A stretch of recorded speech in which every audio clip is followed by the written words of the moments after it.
Joining us now to discuss what's going on, Congresswoman Barbara Lee, Democrat of California. Congresswoman, thanks very much for joining us. My pleasure. So where do you think the country is right now? Right now, I think the country is mourning. We're grieving. I mean, the loss of these two young men in Baton Rouge and in Minnesota, the loss of 5 police officers in Dallas. This violence has got to stop.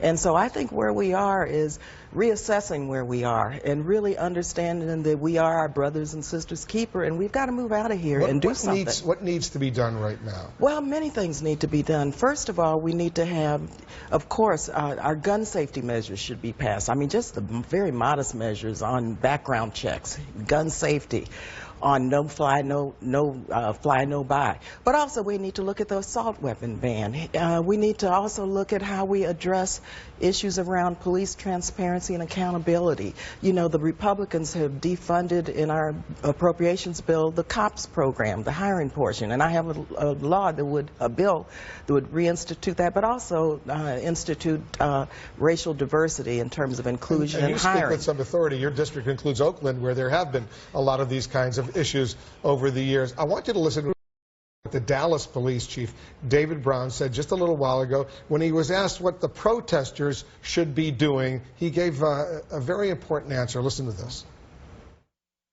We're hiring. We're hiring. Get off that protest line and put an application in. And we'll put you in your neighborhood and we will help you resolve some of the problems you're protesting about. It's a pretty important answer. What did you think of that answer? Very important answer, because we need to have police officers in our communities who look like us, who understand the cultural sensitivities, who understand institutional racism and bias and the historic reasons in terms of how we got here.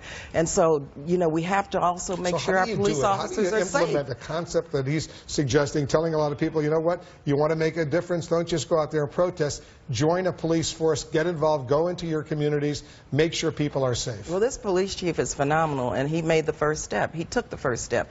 And I think it's important, because I think these protest movement and our protesters really get it.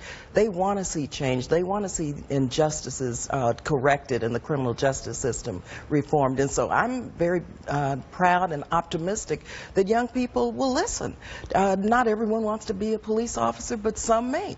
And I think when they see police departments such as Dallas and how it has done a phenomenal job in meeting some of the standards we're trying to get nationally, I think some will heed the call. But I think it's important to recognize that these protesters, the Black Lives Matter movement, they want change. They want systemic, institutional change. And I think in terms of grand jury reform, in terms of the de-escalation of tension before the use of force, you know, is used.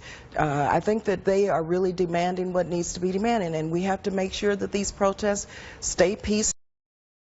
And I think that the Black Lives Matter movement and other movements and those supporters really want them to stay peaceful. But I also believe that we have to have police officers who really understand the communities. We have to have more resources into community policing, because our police officers deserve to be safe. They have a very difficult job, and also our communities deserve to be safe from police misconduct and police killings. Well said. Congresswoman Barbara Lee, thanks very much for joining us. Thank you, my